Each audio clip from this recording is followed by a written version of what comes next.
ಸ್ವಾಮಿ ವಿವೇಕಾನಂದರ ಕೃತಿಶ್ರೇಣಿ 2 ಪ್ರತ್ಯಾಹಾರ ಮತ್ತು ಧಾರಣ. ನಿಮಗೆ ಇಂದ್ರಿಯ ಜ್ಞಾನ ಬರುವುದು ಹೇಗೆ? ಮೊದಲು ಬಾಹ್ಯೇಂದ್ರಿಯಗಳಿವೆ, ಅನಂತರ ಮೆದುಳಿನ ಕೇಂದ್ರಗಳ ಮೂಲಕ ಕೆಲಸ ಮಾಡುತ್ತಿರುವ ಅಂತರೀಂದ್ರಿಯಗಳು, ಇದಾದ ಮೇಲೆ ಮನಸ್ಸು ಇರುವುದು. ಇವು ಕಲೆತು ಯಾವುದಾದರೊಂದು ಬಾಹ್ಯ ವಸ್ತುವಿನೊಂದಿಗೆ ಸಂಪರ್ಕಿಸಿದರೆ ಆ ವಸ್ತುವು ನಮಗೆ ಕಾಣುತ್ತದೆ. ಮನಸ್ಸನ್ನು ಏಕಾಗ್ರ ಮಾಡಿ ಒಂದೇ ಇಂದ್ರಿಯದ ಕಡೆ ಬಿಡುವುದು ಬಹಳ ಕಷ್ಟವಾದ ಕೆಲಸ. ಮನಸ್ಸು ಒಂದು ಗುಲಾಮನಂತೆ.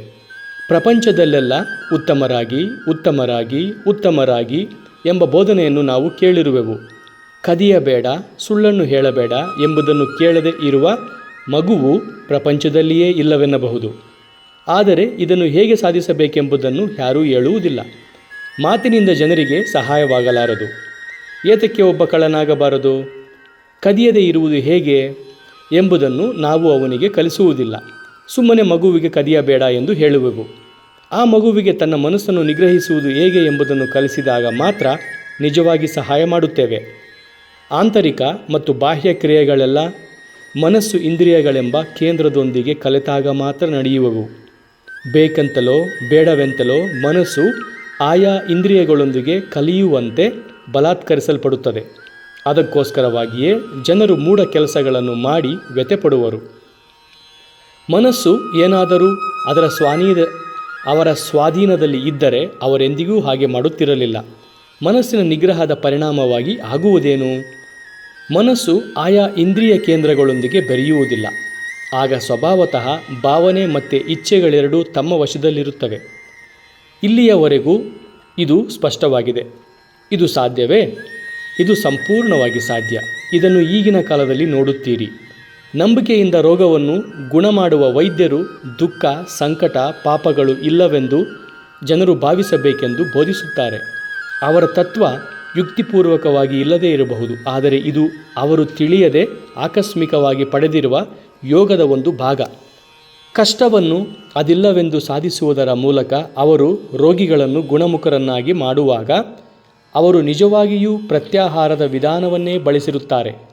ಅಂದರೆ ಇಂದ್ರಿಯಗಳನ್ನು ನಿರ್ಲಕ್ಷಿಸುವಷ್ಟು ರೋಗಿಯ ಮನಸ್ಸನ್ನು ಬಲಪಡಿಸುತ್ತಾರೆ. ಅದರಂತೆಯೇ ಸುಪ್ತ್ಯಾವಾಹಕ ಹಿಪ್ನೋಸಿಸ್ ವಿದ್ಯೆಯನ್ನು ಉಪಯೋಗಿಸುವವನು ಕೂಡ ತನ್ನ ಸಂಜ್ಞೆಗಳಿಂದ ರೋಗಿಯಲ್ಲಿ ಕೆಲವು ಕಾಲದ ಮಟ್ಟಿಗೆ ಒಂದು ವಿಧವಾದ ಅಸ್ವಾಭಾವಿಕವಾದ ಪ್ರತ್ಯಾಹಾರವನ್ನು ಉದ್ರೇಕಿಸುತ್ತಾರೆ. ಸುಪ್ತ್ಯಾವಾಹನೆಯ ಸಲಹೆಗಳು ದುರ್ಬಲ ಮನಸ್ಸಿನ ಮೇಲೆ ಮಾತ್ರ ಪರಿಣಾಮಕಾರಿಯಾಗುವವು. ಸುಪ್ತ್ಯಾವಾಹಕನು ಎವೆಯಕ್ಕದೆ ನೋಡುವುದು ಅಥವಾ ಇನ್ನು ಯಾವುದಾದರೂ ಇಂತಹ ಕೆಲಸಗಳ ಮೂಲಕ ರೋಗಿಯ ಮನಸ್ಸನ್ನು ಒಂದು ಮೂಢ ಸ್ಥಿತಿಗೆ ತರುವ ತನಕ ಅವನ ಸಲಹೆಗಳು ಕೆಲಸ ಮಾಡುವುದಿಲ್ಲ.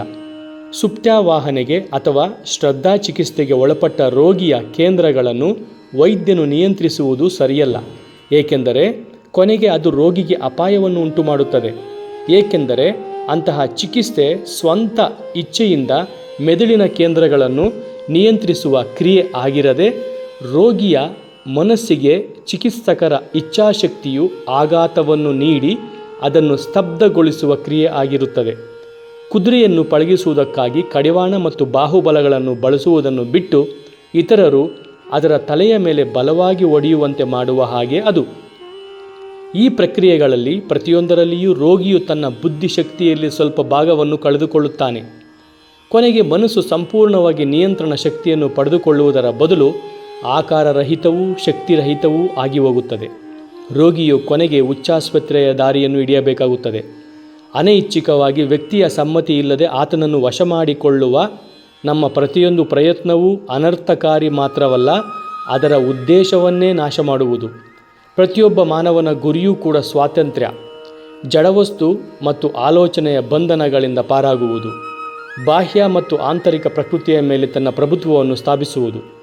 ಮತ್ತೊಬ್ಬನಿಂದ ಬರುವ ಇಚ್ಛಾತರಂಗಕ್ಕೆ ನಾವು ವಶರಾಗದೆ ಅದು ಯಾವ ರೂಪದ್ದೇ ಆಗಲಿ ಪ್ರತ್ಯಕ್ಷವಾಗಿ ನಮ್ಮ ಇಂದ್ರಿಯಗಳನ್ನು ನಿಗ್ರಹಿಸುವಂತೆ ಮಾಡುವುದಾಗಲಿ ಅಥವಾ ಪ್ರಜ್ಞೆ ಇಲ್ಲದೆ ಇರುವಾಗ ಅವುಗಳನ್ನು ನಿಗ್ರಹಿಸುವಂತೆ ಬಲವಂತಪಡಿಸುವುದಾಗಲಿ ಆಗಲೇ ನಮ್ಮನ್ನು ಬಂಧಿಸಿರುವ ಪೂರ್ವ ಸಂಸ್ಕಾರಗಳ, ಪೂರ್ವ ಮೂಢನಂಬಿಕೆಗಳ ಭಾರೀ ಸರಪಣಿಗೆ ಮತ್ತೊಂದು ಕೊಂಡಿಯನ್ನು ಸೇರಿಸಿದಂತಾಗುತ್ತದೆ. ಆದ ಕಾರಣ ಪ್ರತಿಯೊಬ್ಬರ ಪ್ರಭಾವಕ್ಕೆ ಒಳಗಾಗುವುದರ ವಿಚಾರದಲ್ಲಿ ಬಹಳ ಜೋಪಾನವಾಗಿರಿ. ತಿಳಿದು ಮತ್ತೊಬ್ಬನನ್ನು ಹೇಗೆ ನಾಶ ಮಾಡುತ್ತೀರಿ ಎಂಬುದರಲ್ಲಿ ಬಹಳ ಜೋಪಾನವಾಗಿರಿ. ಅವರ ಪ್ರವೃತ್ತಿಯನ್ನು ಹೊಸ ದಿಕ್ಕಿನಲ್ಲಿ ಹರಿಯುವಂತೆ ಮಾಡುವುದರ ಮೂಲಕ ಅನೇಕರಿಗೆ ಸ್ವಲ್ಪ ಕಾಲದ ಮಟ್ಟಿಗಾದರೂ ಒಳ್ಳೆಯದು ಮಾಡುವುದರಲ್ಲಿ ಕೆಲವರು ಯಶಸ್ವಿಗಳಾಗಿರುವರು ನಿಜ. ಆದರೆ ಅದೇ ಸಂದರ್ಭದಲ್ಲಿ ಅವರು ತಮ್ಮ ಸುತ್ತಲೂ ಹರಡುವ ಅನೈಚ್ಛಿಕ ಸಲಹೆಗಳಿಂದ ಸಹಸ್ರಾರು ಪುರುಷರನ್ನು ಮತ್ತು ಸ್ತ್ರೀಯರನ್ನು ಯಾವಾಗಲೂ ಮತ್ತೊಬ್ಬರ ಇಚ್ಛೆಗೆ ಒಳಗಾಗಿರುವ ಅನಾರೋಗ್ಯ ಸ್ಥಿತಿಗೆ ತಂದು ಕೊನೆಗೆ ಅವರನ್ನು ನಿಸ್ತೇಜರನ್ನಾಗಿ ಮಾಡುತ್ತಾರೆ. ಆದ ಕಾರಣ ಯಾರೇ ಆಗಲಿ ತನ್ನನ್ನು ಸುಮ್ಮನೆ ನಂಬಿ ಎಂದು ಕೇಳುವನೋ ಅಥವಾ ತನ್ನ ಪ್ರಬಲವಾದ ಇಚ್ಛಾಶಕ್ತಿಯಿಂದ ಮತ್ತೊಬ್ಬನನ್ನು ಬಲವಂತದಿಂದ ತನ್ನ ಹಿಂದೆ ಎಳೆದುಕೊಂಡು ಹೋಗುವನೋ ಅವನು ತಾನು ಇಚ್ಛಿಸದೇ ಇದ್ದರೂ ಮಾನವ ವರ್ಗಕ್ಕೆ ಹಿಂಸೆಯನ್ನು ಮಾಡುತ್ತಿರುವನು. ಆದ ಕಾರಣ ನಿಮ್ಮ ಮನಸ್ಸನ್ನು ನೀವೇ ಉಪಯೋಗಿಸಿ, ದೇಹ ಮತ್ತು ಮನಸ್ಸುಗಳನ್ನು ನೀವೇ ಸ್ವಾಧೀನಕ್ಕೆ ತೆಗೆದುಕೊಂಡು ಬನ್ನಿ. ನೀವು ದುರ್ಬಲರಾದ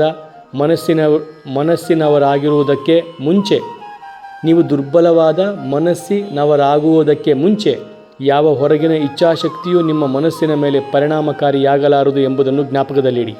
ಆಲೋಚನೆ ಮಾಡದೆ ತನ್ನನ್ನು ನಂಬಿ ಎನ್ನುವ ಎಲ್ಲರಿಂದಲೂ ಅವರು ಎಷ್ಟೇ ಪ್ರಖ್ಯಾತರಾಗಿರಲಿ ಅಥವಾ ಒಳ್ಳೆಯವರಾಗಿರಲಿ ದೂರವಿರಿ. ಪ್ರಪಂಚದಲ್ಲಿ ಕುಣಿದಾಡುವ ಕೂಗಾಡುವ ಎಷ್ಟೋ ಮತಪಂಥಗಳಿವೆ. ಅವು ಹಾಡು, ನರ್ತನೆ, ಬೋಧನೆಗಳ ಮೂಲಕ ಸಾಂಕ್ರಾಮಿಕ ರೋಗದಂತೆ ಹರಡುತ್ತವೆ. ಆದರೂ ಅವರೂ ಒಂದು ವಿಧದ ಸುಪ್ತಾವಾಹಕರು. ಅವರು ಭಾವಜೀವಿಗಳ ಮೇಲೆ ಕ್ಷಣಕಾಲ ತಮ್ಮ ಸ್ವಾಧೀನ ಶಕ್ತಿಯನ್ನು ಉಪಯೋಗಿಸುವರು. ಅಯ್ಯೋ, ಇದು ಕೊನೆಗೆ ಇಡೀ ಜನಾಂಗವನ್ನೇ ಹಾಳು ಮಾಡುತ್ತದೆ. ವ್ಯಕ್ತಿ ಅಥವಾ ಜನಾಂಗ ಇಂತಹ ಬಾಹ್ಯ ಅನಾರೋಗ್ಯ ಪ್ರಯೋಗಗಳಿಂದ ಕೃತಕರಾಗಿ ಒಳ್ಳೆಯವರಾಗಿರುವುದಕ್ಕಿಂತಲೂ ಕ್ರೂರವಾಗಿರುವುದು ಹಿತಕರ.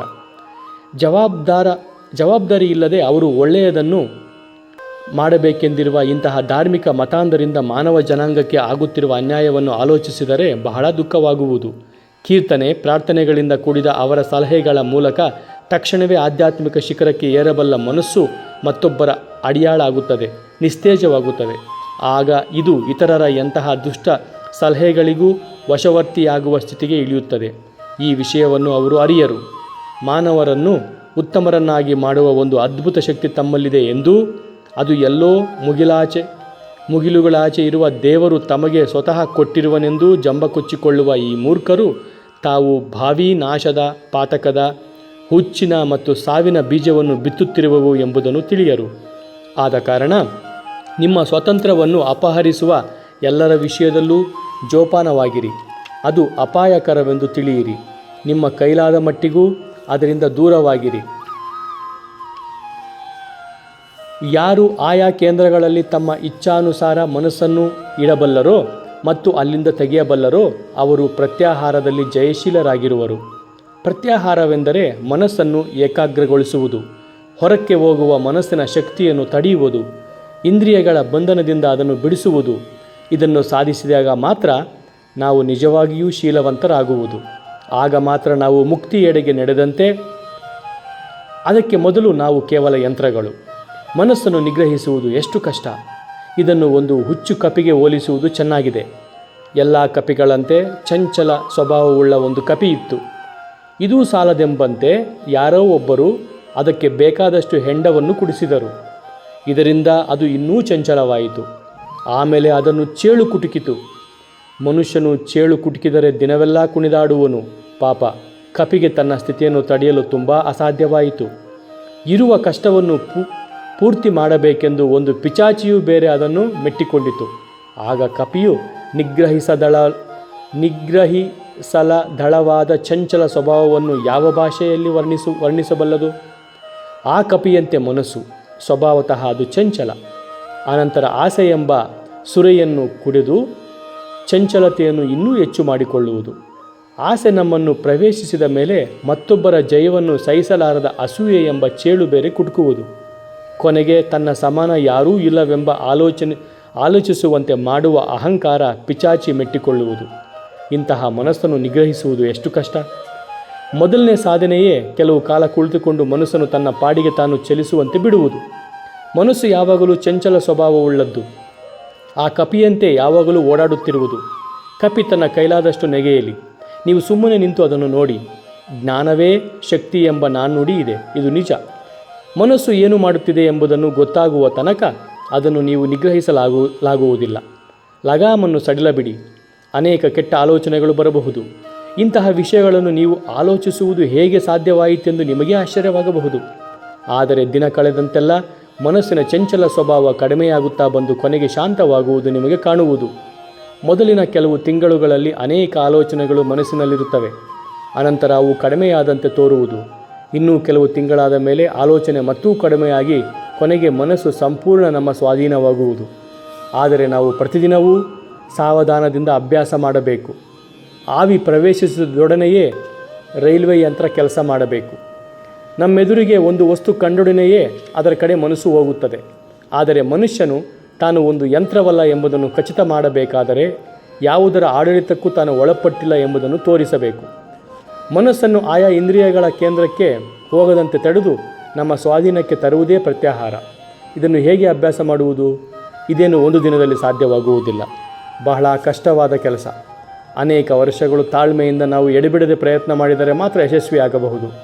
ಕೆಲವು ಕಾಲ ಪ್ರತ್ಯಾಹಾರವನ್ನು ಅಭ್ಯಾಸ ಮಾಡಿ ಆದ ಮೇಲೆ ಮುಂದಿನ ಸಾಧನೆಯಾದ ನಿರ್ದಿಷ್ಟ ವಸ್ತುವಿನ ಮೇಲೆ ಮನಸ್ಸನ್ನು ನಿಲ್ಲಿಸುವ ಧಾರಣವನ್ನು ತೆಗೆದುಕೊಳ್ಳಿ. ನಿರ್ದಿಷ್ಟ ಕೇಂದ್ರಗಳ ಮೇಲೆ ಮನಸ್ಸನ್ನು ನಿಲ್ಲಿಸುವುದೆಂದರೇನು ಅರ್ಥ? ಶರೀರದ ಬೇರೆ ಬೇರೆ ಭಾಗಗಳನ್ನು ಬಿಟ್ಟು ಕೆಲವು ಭಾಗಗಳನ್ನು ಮಾತ್ರ ಪರಿಭಾವಿಸುವಂತೆ ಮನಸ್ಸನ್ನು ಒತ್ತಾಯಿಸುವುದು. ಉದಾಹರಣೆಗೆ, ದೇಹದ ಉಳಿದ ಅವಯವಗಳನ್ನು ಬಿಟ್ಟು ಕೈಯನ್ನು ಮಾತ್ರವೇ ಆಲೋಚಿಸಿ. ಚಿತ್ತ ಮತ್ತು ಮನಸ್ಸು ಯಾವುದೋ ಒಂದು ಭಾಗಕ್ಕೆ ಸೀಮಿತವಾದಾಗ ಅದಕ್ಕೆ ಧಾರಣವೆಂದು ಹೆಸರು. ಈ ಧಾರಣ ಅನೇಕ ವಿಧವಾಗಿರುವುದು. ಇದರೊಂದಿಗೆ ಸ್ವಲ್ಪ ಕಲ್ಪನಾ ಶಕ್ತಿಯನ್ನು ಬೆರೆಸುವುದು ಮೇಲು. ಉದಾಹರಣೆಗೆ, ಹೃದಯದಲ್ಲಿ ಯಾವುದೋ ಒಂದು ಭಾಗವನ್ನು ಮನಸ್ಸು ಆಲೋಚಿಸುವಂತೆ ಮಾಡಬೇಕು.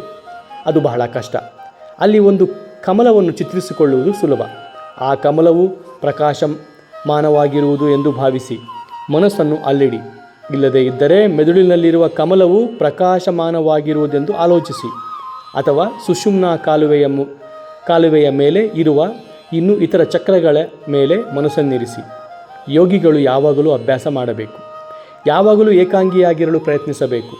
ಅನ್ಯ ಸ್ವಭಾವದವರ ಸಂಘ ಮನಸ್ಸನ್ನು ಚಂಚಲಗೊಳಿಸುವುದು. ಹೆಚ್ಚು ಮಾತನಾಡಕೂಡದು, ಏಕೆಂದರೆ ಮಾತು ಮನಸ್ಸನ್ನು ಚಂಚಲಗೊಳಿಸುತ್ತದೆ. ಹೆಚ್ಚು ಕೆಲಸ ಮಾಡಕೂಡದು. ಹೆಚ್ಚು ಕೆಲಸ ಮನಸ್ಸನ್ನು ಚದುರಿಸುವುದು. ಹಗಲೆಲ್ಲ ಕಷ್ಟಪಟ್ಟು ಕೆಲಸ ಮಾಡಿದ ಮೇಲೆ ಮನಸ್ಸನ್ನು ನಿಗ್ರಹಿಸುವುದು ಅಸಾಧ್ಯ. ಮೇಲಿನ ನಿಯಮಗಳನ್ನು ಯಾರು ಪಾಲಿಸುತ್ತಾರೋ ಅವರು ಯೋಗಿಗಳಾಗುತ್ತಾರೆ. ಬಹಳ ಸ್ವಲ್ಪ ಮುಂದುವರಿದರೂ ಕೂಡ ಅದರಿಂದ ಎಷ್ಟೋ ಪ್ರಯೋಜನವಾಗುವುದು. ಇದೇ ಯೋಗದ ಮಹಿಮೆ. ಯಾರಿಗೂ ಇದು ತೊಂದರೆಯನ್ನು ಉಂಟು ಮಾಡುವುದಿಲ್ಲ. ಎಲ್ಲರಿಗೂ ಪ್ರಯೋಜನಕಾರಿಯಾಗಿರುವುದು. ಮೊದಲನೆಯದಾಗಿ ಇದು ನರಗಳ ಉದ್ವೇಗವನ್ನು ತಗ್ಗಿಸುವುದು, ಶಾಂತಿಯನ್ನು ಕೊಡುವುದು, ವಸ್ತುಗಳನ್ನು ಸ್ಪಷ್ಟವಾಗಿ ನೋಡಲು ಸಹಕಾರಿಯಾಗುವುದು, ಸ್ವಭಾವ ಉತ್ತಮವಾಗುವುದು, ಆರೋಗ್ಯವು ಉತ್ತಮವಾಗುವುದು. ಮಂಜುಳವಾದ ಧ್ವನಿ ಮತ್ತು ಆರೋಗ್ಯ ಇವುಗಳು ಮೊದಲನೆಯ ಚಿಹ್ನೆಗಳು. ಧ್ವನಿಯಲ್ಲಿರುವ ಕುಂದುಕೊರತೆಗಳು ಬದಲಾಯಿಸುವವು. ಬರುವ ಅನೇಕ ಪ್ರಯೋಜನಗಳಲ್ಲಿ ಮೊದಲನೆಯದು ಇದು. ಯಾರು ಕಷ್ಟಪಟ್ಟು ಅಭ್ಯಾಸ ಮಾಡುತ್ತಾರೋ ಅವರಿಗೆ ಇನ್ನೂ ಅನೇಕ ಚಿಹ್ನೆಗಳು ಕಾಣುವವು. ಕೆಲವು ವೇಳೆ ದೂರದ ಗಂಟೆಗಳ ಧ್ವನಿಯಂತೆ ಶಬ್ದಗಳು ಕಲಿತು ಒಂದು ನಿರಂತರ ಶಬ್ದ ಪ್ರವಾಹದಂತೆ ಕೇಳಿಸುತ್ತದೆ. ಕೆಲವು ವೇಳೆ ಕೆಲವು ವಸ್ತುಗಳು ಕಾಣುವವು. ಬೆಳಕಿನ ಸಣ್ಣ ಕಣಗಳು ತೇಲುತ್ತಾ ಬರುತ್ತಾ ದೊಡ್ಡದಾಗುವವು. ಇವುಗಳು ಕಂಡ ಮೇಲೆ ನೀವು ಚುರುಕಾಗಿ ಮುಂದುವರಿಯುತ್ತಿರುವಿರಿ ಎಂದು ತಿಳಿಯಿರಿ. ಯಾರಿಗೆ ನಾವು ಯೋಗಿಗಳಾಗಬೇಕು? ತಾವು ಕಷ್ಟಪಟ್ಟು ಅಭ್ಯಾಸ ಮಾಡಬೇಕು ಎಂದು ಆಸೆ ಇದೆಯೋ ಅವರು ಮೊದಲು ತಮ್ಮ ಆಹಾರದ ವಿಷಯದಲ್ಲಿ ಎಚ್ಚರಿಕೆ ವಹಿಸಬೇಕು. ಆದರೆ ಯಾರು ದೈನಿಕ ದಿನಚರಿಯಂತೆ ಸ್ವಲ್ಪ ಅಭ್ಯಾಸ ಮಾಡುತ್ತಾರೋ ಅವರು ತಮಗೆ ಬೇಕಾದನ್ನು ಉಣ್ಣಬಹುದು, ಆದರೆ ಅತಿಯಾಗಿ ಉಣ್ಣಬಾರದು ಅಷ್ಟೇ. ಯಾರು ತ್ವರಿತವಾಗಿ ಮುಂದುವರಿಯಬೇಕು, ಕಷ್ಟಪಟ್ಟು ಸಾಧನೆ ಮಾಡಬೇಕೆಂದು ಬಯಸುವರೋ ಅವರಿಗೆ ಒಂದು ಮಿತವಾದ ಆಹಾರ ಅತ್ಯವಶ್ಯಕ. ಕೆಲವು ತಿಂಗಳುಗಳು ಹಾಲಿನ ಮತ್ತು ದ್ವಿದಳ ಧಾನ್ಯಗಳ ಮೇಲೆ ಮಾತ್ರ ಜೀವಿಸುವುದು ಅವರಿಗೆ ಅನುಕೂಲವೆನಿಸುತ್ತದೆ. ದೇಹ ಸೂಕ್ಷ್ಮವಾಗುತ್ತಾ ಬಂದಂತೆಲ್ಲ ನಿಯಮದಲ್ಲಿ ಸ್ವಲ್ಪ ಅವ್ಯವಸ್ಥೆಯಾದರೂ ಅವರ ಸಮತ್ವಕ್ಕೆ ಭಂಗ ಉಂಟಾಗುವುದು. ಒಂದು ತುತ್ತು ಆಹಾರ ಹೆಚ್ಚು ಕಡಿಮೆ ಆದರೂ ಅವರ ಶರೀರಕ್ಕೆ ತೊಂದರೆಯಾಗುವುದು. ಸಂಪೂರ್ಣ ನಿಗ್ರಹ ಸಿದ್ಧಿಸುವವರೆಗೆ ಈ ನಿಯಮಗಳನ್ನು ಪಾಲಿಸಬೇಕು. ಅನಂತರ ಏನು ಬೇಕಾದರೂ ಊಟ ಮಾಡಬಹುದು. ಚಿತ್ತೈಕಾಗ್ರತೆಯನ್ನು ಪ್ರಾರಂಭಿಸುವಾಗ ಒಂದು ಗುಂಡು ಸೂಜಿ ಬಿದ್ದರೂ ಅದು ತಲೆಯಲ್ಲಿ ದೊಡ್ಡ ಸಿಡಿಲು ಹೊಡೆದಂತೆ ಕೇಳುವುದು. ಇಂದ್ರಿಯಗಳು ಸೂಕ್ಷ್ಮವಾದಷ್ಟು ಇಂದ್ರಿಯ ಗ್ರಹಣವೂ ಸೂಕ್ಷ್ಮವಾಗುವುದು. ಇವು ನಾವು ಸಾಗಿ ಹೋಗಬೇಕಾಗಿರುವ ಇಂದ್ರಿಯಗಳು ಸೂಕ್ಷ್ಮವಾದಷ್ಟು ಇಂದ್ರಿಯ ಗ್ರಹಣವು ಸೂಕ್ಷ್ಮವಾಗುವುದು. ಇವು ನಾವು ಸಾಗಿ ಹೋಗಬೇಕಾಗಿರುವ ಅನೇಕ ಘಟ್ಟಗಳು. ಯಾರು ಮರಳಿ ಮರಳಿ ಪ್ರಯತ್ನ ಪಡುವರೋ ಅವರು ಜಯಶೀಲರಾಗುವರು. ವಾದ ಮತ್ತು ನಮ್ಮ ಮನಸ್ಸನ್ನು ಚಂಚಲಪಡಿಸುವ ಇತರ ಹವ್ಯಾಸಗಳನ್ನು ತ್ಯಜಿಸಿ. ಕೇವಲ ಒಣ ಪಾಂಡಿತ್ಯದ ಕಸರತ್ತಿನಿಂದ ಏನು ಪ್ರಯೋಜನ? ಇದು ನಮ್ಮ ಮನಸ್ಸಿನ ಸಮತ್ವವನ್ನು ಕೆಡಿಸಿ ಅಶಾಂತಿಯನ್ನು ಮಾತ್ರ ತರುತ್ತದೆ. ಸೂಕ್ಷ್ಮ ಪ್ರಪಂಚದಲ್ಲಿರುವ ವಿಷಯಗಳನ್ನು ನಾವೇ ಕಣ್ಣಾರೆ ಅನುಭವಿಸಬೇಕು. ಇದಕ್ಕೆ ಮಾತು ಸಹಾಯ ಮಾಡುವುದೇ? ಆದ ಕಾರಣವೇ ಬರಿಯ ಮಾತನ್ನು ಬಿಡಿ. ಯಾರಿಗೆ ಸತ್ಯ ಸಾಕ್ಷಾತ್ಕಾರವಾಗಿದೆಯೋ ಅವರು ಬರೆದ ಕೆಲವು ಪುಸ್ತಕಗಳನ್ನು ಓದಿ. ಮುತ್ತಿನ ಕಪ್ಪೆಯ ಚಿಪ್ಪಿನಂತೆ ಇರಿ. ಸ್ವಾತಿ ನಕ್ಷತ್ರದ ಮಳೆ ಬೀಳುತ್ತಿರುವಾಗ ಅದರ ಹನಿ ಕಪ್ಪೆಯ ಚಿಪ್ಪಿನ ಒಳಕ್ಕೆ ಬಿದ್ದರೆ ಆ ಹನಿ ಮುತ್ತಾಗುವುದು ಎಂಬ ಒಂದು ಕತೆ ಇಂಡಿಯಾ ದೇಶದಲ್ಲಿ ಬಳಕೆಯಲ್ಲಿದೆ. ಕಪ್ಪೆಯ ಚಿಪ್ಪಿಗೆ ಇದು ಗೊತ್ತಿದೆ. ಅದಕ್ಕೆ ಸ್ವಾತಿ ನಕ್ಷತ್ರದಲ್ಲಿ ನೀರಿನ ಮೇಲೆ ಬಂದು ತನ್ನ ಚಿಪ್ಪನ್ನು ತೆರೆದುಕೊಂಡು ಬೀಳುವ ಅಮೂಲ್ಯವಾದ ಹನಿಗೆ ಕಾಯುತ್ತಾ ತೇಲುತ್ತಿರುವುದು.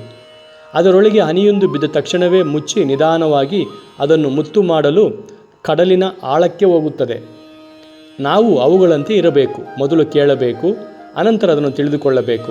ಅನಂತರ ಎಲ್ಲ ಚಂಚಲತೆಯನ್ನು ತೊರೆದು ಎಲ್ಲ ಬಾಹ್ಯ ವಸ್ತುಗಳಿಂದಲೂ ನಮ್ಮ ಮನಸ್ಸನ್ನು ಸೆಳೆದು ನಮ್ಮಲ್ಲಿರುವ ಸತ್ಯವನ್ನು ಅಭಿವ್ಯಕ್ತಿಗೊಳಿಸುವುದರಲ್ಲಿ ನಿರತರಾಗಬೇಕು. ಒಂದು ವಿಷಯ ಹೊಸತಾಗಿದೆ ಎಂದು ಮೊದಲು ಅದನ್ನು ಸ್ವೀಕರಿಸಿ. ಅನಂತರ ಅದಕ್ಕಿಂತ ಹೊಸದಾಗಿರುವುದು ಸಿಕ್ಕಿದಾಗ ಮೊದಲಿನದನ್ನು ತೊರೆಯುವುದರಿಂದ ಮನಸ್ಸಿನ ಶಕ್ತಿ ವ್ಯರ್ಥವಾಗುವುದು. ಈ ಒಂದು ಅಪಾಯದಿಂದ ದೂರವಿರಬೇಕು. ಯಾವುದಾದರೊಂದು ವಿಷಯವನ್ನು ತೆಗೆದುಕೊಂಡು ಅದನ್ನು ಸಾಧಿಸಿ ಕೊನೆ ಮುಟ್ಟುವ ತನಕ ಬಿಡಬೇಡಿ. ಯಾವುದಾದರೂ ಒಂದು ಭಾವನೆಯ ವಿಷಯದಲ್ಲಿ ಹುಚ್ಚು ಹಿಡಿದಂತೆ ಯಾರು ಅದನ್ನು ತೀವ್ರವಾಗಿ ಹಿಡಿಯುವನೋ ಅವನಿಗೆ ಬೆಳಕು ಕಾಣುತ್ತದೆ. ಯಾರು ಅಲ್ಲಿ ಸ್ವಲ್ಪ ಇಲ್ಲಿ ಸ್ವಲ್ಪ ಪ್ರಯತ್ನಿಸುವರೋ ಅವರಿಗೆ ಏನೂ ಸಿದ್ಧಿಸುವುದಿಲ್ಲ. ಕ್ಷಣಕಾಲ ಅವರು ತಮ್ಮ ಮನಸ್ಸಿನ ಚಪಲತೆಯನ್ನು ತೀರಿಸಿಕೊಳ್ಳಬಹುದು, ಆದರೆ ಅದು ಅಲ್ಲಿಗೆ ಕೊನೆಗಾಣುವುದು. ಅವರು ಬಾಹ್ಯ ಪ್ರಕೃತಿಯ ದಾಸರಾಗುವರು. ಇಂದ್ರಿಯವನ್ನು ಮೀರಿ ಎಂದಿಗೂ ಹೋಗಲಾರರು. ಯಾರು ನಿಜವಾಗಿಯೂ ಯೋಗಿಗಳಾಗಬೇಕೆಂದು ಬಯಸುವರೋ ಅವರು ಎಲ್ಲವನ್ನೂ ಸ್ವಲ್ಪ ಸ್ವಲ್ಪ ರುಚಿ ನೋಡುವ ಅಭ್ಯಾಸವನ್ನು ಒಂದೇ ಸಲ ಬಿಟ್ಟು ಬಿಡಬೇಕು. ಒಂದು ಭಾವನೆಯನ್ನು ತೆಗೆದುಕೊಳ್ಳಿ, ಅದನ್ನು ನಿಮ್ಮ ಜೀವನದಲ್ಲಿ ಅಭ್ಯಾಸ ಮಾಡಿ, ಅದನ್ನೇ ಆಲೋಚನೆ ಮಾಡಿ, ಅದನ್ನೇ ಕನಸು ಕಾಣಿ. ಆ ಒಂದು ಭಾವನೆಗಾಗಿ ನಿಮ್ಮ ಬಾಳೆಲ್ಲ ಸವಿಸಿ. ಮೆದುಳು, ಮಾಂಸಖಂಡಗಳು, ನರಗಳು ಮತ್ತು ನಿಮ್ಮ ದೇಹದ ಪ್ರತಿಯೊಂದು ಭಾಗವೂ ಕೂಡ ಆ ಭಾವದಿಂದ ತುಂಬಿ ತುಳುಕಾಡಲಿ. ಉಳಿದ ಆಲೋಚನೆಗಳೆಲ್ಲ ಅವುಗಳ ಪಾಡಿಗೆ ಬಿಡಿ. ಜಯ ಪಡೆಯುವುದಕ್ಕೆ ಇದೊಂದೇ ದಾರಿ. ಮಹಾ ಆಧ್ಯಾತ್ಮಿಕ ವೀರರು ಆಗುವ ರೀತಿಯೇ ಇದು. ಉಳಿದವರು ಕೇವಲ ಮಾತನಾಡುವ ಯಂತ್ರಗಳು. ನಾವು ನಿಜವಾಗಿಯೂ ಮುಕ್ತರಾಗಬೇಕಾದರೆ ಮತ್ತು ಇತರರನ್ನು ಬಂಧಮುಕ್ತರನ್ನಾಗಿ ಮಾಡಬೇಕಾದರೆ ನಾವು ಇನ್ನೂ ಆಳಕ್ಕೆ ಹೋಗಬೇಕು. ಅದಕ್ಕೆ ಮೊದಲನೆಯ ಸಲಹೆಯೇ ಮನಸ್ಸನ್ನು ಕದಲಿಸದೇ ಇರುವುದು. ಯಾರ ಆಲೋಚನೆಗಳು ನಮ್ಮ ಭಾವನೆಯನ್ನು ಚಂಚಲಗೊಳಿಸುತ್ತವೆಯೋ ಅವರೊಂದಿಗೆ ಬೆರೆಯಕೂಡದು. ಕೆಲವು ಸ್ಥಳ, ಕೆಲವು ವ್ಯಕ್ತಿ ಮತ್ತು ಕೆಲವು ಆಹಾರ ಜಿಗುಪ್ಸೆಯನ್ನುಂಟು ಮಾಡುವುದೆಂದು ನಿಮಗೆ ಗೊತ್ತಿದೆ. ಅವುಗಳಿಂದ ದೂರವಾಗಿ. ಯಾರು ಈ ಜೀವನದಲ್ಲಿ ತುದಿಗೇರಬೇಕೆಂದು ಬಯಸುವರೋ ಅವರು ಒಳ್ಳೆಯ ಮತ್ತು ಕೆಟ್ಟ ಸಹವಾಸಗಳನ್ನೆಲ್ಲ ತ್ಯಜಿಸಬೇಕು. ಕಷ್ಟಪಟ್ಟು ಸಾಧನೆ ಮಾಡಿ. ನೀವು ಬದುಕಿದರೇನು ಸತ್ತರೇನು ಚಿಂತೆ ಇಲ್ಲ. ಫಲಾಪೇಕ್ಷೆ ಇಲ್ಲದೆ ಕೆಲಸಕ್ಕೆ ಕೈ ಹಾಕಬೇಕು. ನೀವು ಧೈರ್ಯಶಾಲಿಗಳಾದರೆ 6 ತಿಂಗಳಲ್ಲಿ ಸಿದ್ಧಯೋಗಿಗಳಾಗುವಿರಿ. ಆದರೆ ಯಾರು ಇದನ್ನು ಸ್ವಲ್ಪ ಜೊತೆಗೆ ಉಳಿದವುಗಳನ್ನೆಲ್ಲ ಸ್ವಲ್ಪ ಸ್ವಲ್ಪವಾಗಿ ಸ್ವೀಕರಿಸುತ್ತಾರೆಯೋ ಅವರು ಎಂದಿಗೂ ಮುಂದುವರಿಯುವುದೇ ಇಲ್ಲ. ಸುಮ್ಮನೆ ಕೆಲವು ಉಪನ್ಯಾಸಗಳನ್ನು ಕೇಳಿದರೆ ಏನೂ ಪ್ರಯೋಜನವಿಲ್ಲ. ಯಾರು ತುಂಬ ತಾಮಸಿಗಳೋ, ಸೋಮಾರಿಗಳೋ, ದಡ್ಡರೋ, ಯಾರ ಮನಸ್ಸು ಯಾವ ಒಂದು ಆಲೋಚನೆಯ ಮೇಲೂ ನಿಲ್ಲಲಾರದೋ, ಬೇಜಾರನ್ನು ಪರಿಹರಿಸಿಕೊಳ್ಳುವುದಕ್ಕಾಗಿ ಮಾತ್ರ ಏನನ್ನಾದರೂ ಆಶಿಸುತ್ತಾರೋ ಅಂತಹವರಿಗೆ ಧರ್ಮ, ತತ್ವ ಮುಂತಾದವುಗಳೆಲ್ಲ ಕೇವಲ ಮನೋರಂಜನೆಯ ವಸ್ತುಗಳು. ಇವರೆಂದಿಗೂ ಛಲದಿಂದ ಒಂದು ಆದರ್ಶವನ್ನು ಹಿಡಿಯುವವರಲ್ಲ. ಇಂತಹವರು ಒಂದು ಉಪನ್ಯಾಸವನ್ನು ಕೇಳುತ್ತಾರೆ, ಬಹಳ ಚೆನ್ನಾಗಿದೆ ಎನ್ನುತ್ತಾರೆ, ಅನಂತರ ಮನೆಗೆ ಹೋಗಿ ಎಲ್ಲವನ್ನೂ ಮರೆಯುತ್ತಾರೆ. ಇದರಲ್ಲಿ ಜಯ ಹೊಂದಬೇಕಾದರೆ ಅದ್ಭುತವಾದ ಇಚ್ಛಾಶಕ್ತಿ, ಛಲ ಇವುಗಳು ಬೇಕು. ಸಾಗರವನ್ನೇ ಕುಡಿಯುತ್ತೇನೆ, ಪರ್ವತಗಳು ಧೂಸರವಾಗುವುವು ನನ್ನ ಇಚ್ಛಾಶಕ್ತಿಯಿಂದ ಎನ್ನುವನು ಛಲಗಾರ. ಅಂತಹ ಶಕ್ತಿ ಇರಲಿ, ಅಂತಹ ಶಪಥವಿರಲಿ. ಕಷ್ಟಪಟ್ಟು ಸಾಧನೆ ಮಾಡಿ. ನೀವು ಗುರಿಯನ್ನು ಸೇರಿಯೇ ಸೇರುತ್ತೀರಿ.